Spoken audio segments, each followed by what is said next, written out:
दोस्तों नमस्कार। आज के एपिसोड में हम चर्चा करेंगे कैस्टर सीड यानी अरंडी के बारे में। उसके आयात निर्यात की महत्वपूर्ण खबरें आपसे चर्चा करेंगे, कैरी फॉरवर्ड स्टॉक की बात करेंगे और बाजार के सूत्र क्या कह रहे हैं उसके ऊपर डिटेल बात करेंगे। जानिए पूरी रिपोर्ट।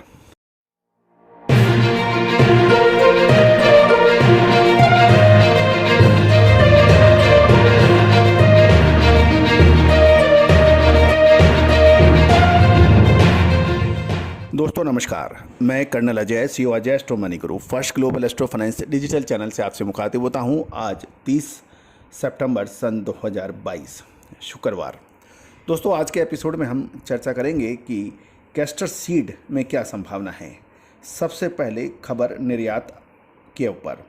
अरंडी की यानी कैस्टर की फिसाल, अराइवल और बैलेंस शीट को देखते हुए नवंबर और दिसंबर में अरंडी में मूवमेंट की संभावना बन सकती है। गौरतलब है कि इस बार सरकारी आंकड़ों के मुताबिक 25% से अधिक अरंडी यानी कैस्टर सीड की बुआई अधिक हुई है, लेकिन बुआई में वृद्धि और विदेशों में मंदी का कारण अरंडी के तेल के निर्यात में कमी दर्ज हो रही है और अरंडी के भाव में भी लगातार कमजोरी देखी जा रही है। अरंडी के तेल का निर्यात अगस्त महीने में 36,000 टन का हुआ था, जो कि सितंबर में घटकर 20 से 25,000 टन रहने की अनुमान लगाया जा रहा है। अक्टूबर नवंबर महीना अरंडी के लिए निर्णायक साबित हो सकता है। गौरतलब है कि अरंडी की बुआई, जैसे हमने आपको कहा कि सरकारी आंकड़े के अनुसार 25% बढ़ी है और अरंडी का भाव ऊंचा होने से नई अराइवल दिसंबर से शुरू हो जाएगी, लेकिन मात्रा यानी क्वांटिटी कम होने की संभावना है। विशेष रूप से गुजरात में कच्छ और राजस्थान के अरंडी की आवक चालू वर्ष में पहले दिखाई देगी। जनवरी और फरवरी में अराइवल थोड़ी और बढ़ सकती है, लेकिन आवक का प्रेशर पूर्व में वर्षों की तुलना में मार्च में अधिक दिखाई देने की संभावना बन सकती है। दोस्तों अरंडी का फिलहाल जो अभी हम डेली ट्रेडिंग देखें तो ये 40 से 42,000 बोरी का हो रहा है। उसे देखते हुए अरंडी का कैरी फॉरवर्ड स्टॉक नए सीजन में लगभग 1 लाख टन रहने की उम्मीद है।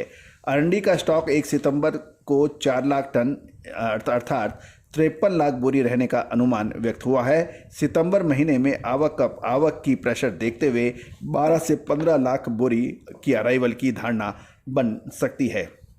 यदि हम इसको समझें तो इस धारणा से 1 अक्टूबर को 35 से 41 लाख बोरी का स्टॉक रहने की संभावना बन रही है। अरंडी के ऊपर एक और महत्वपूर्ण ये भी चर्चा है कि गुजरात के लिए अरंडी और अरंडी तेल का रेगुलर काम शुरू हुआ है। टैंकर ना मिलने से अरंडी के तेल में व्यापार में मुश्किल भी आ रही है। आंध्र प्रदेश तेलंगाना में अभी एक छोटी फसल मार्च अप्रैल में आएगी और दिसंबर में बुआई शुरू हो सकती है। आंध्र प्रदेश और तेलंगाना में फिलहाल दैनिक अराइवल जो है वो 4,500 से 5,000 बोरी की अराइवल हो रही है, जिसमें तेलंगाना की सिर्फ 100 से 200 बोरी की आवक है और दशहरा से तेलंगाना में दैनिक अराइवल 1,000 बोरी की शुरू होने की संभावना है। इसलिए दोनों राज्यों में मिलाकर दैनिक अराइवल 6,000 से 6,500 बोरी की होने की अनुमान लगाया जा रहा है। अक्टूबर में आवक का प्रभाव ऐसा ही रहेगा, लेकिन नवंबर में कुछ महत्वपूर्ण परिवर्तन की संभावना भी बन सकती है। आंध्र प्रदेश और तेलंगाना में कैस्टर का यानी अरंडी का भाव घटकर एक सप्ताह पहले प्रति क्विंटल 6,300 से 6,350 होने के बाद फिलहाल प्रति क्विंटल 6,600 हैं। दशहरा के आसपास अराइवल बढ़ने पर भावों में कमी की धारणा व्यापारी लगा रहे हैं। आंध्र प्रदेश, तेलंगाना और गुजरात में पिछले 2 सप्ताह से एवरेज 25 से 30 टन का काम हो रहा है, जो गुजरात पहुंच 6,800 रुपये से 7,000 का भाव बताया जा रहा है। अरंडी कमर्शियल का काम हैदराबाद में प्रति 10 केजी 1,400 रुपये के भाव हुआ था और 200 से 300 टन का अरंडी तेल का काम अभी तक में हुआ है। गुजरात में अरंडी तेल के लिए फिलहाल टैंकर नहीं मिलने से थोड़ी सी समस्या भी देखी जा रही है। आंध्र प्रदेश और तेलंगाना में अरंडी की फसल 1.3 लाख बोरी होने की अनुमान है। यहाँ पर बोरी 50 केजी की मानी जाती है। अक्टूबर में अरंडी की आवक का प्रेशर रहेगा, लेकिन उसके बाद नवंबर दिसंबर के अंदर एक प्रश्न चिन्हित पुनः है। आंध्र प्रदेश और तेलंगाना में अभी एक छोटी अरंडी की फसल मार्च अप्रैल में भी आ सकती है, जिसकी बुआई दिसंबर में होगी। तो दोस्तों, ये था अरंडी के ऊपर यानी कैस्टर पर पूरा आकलन।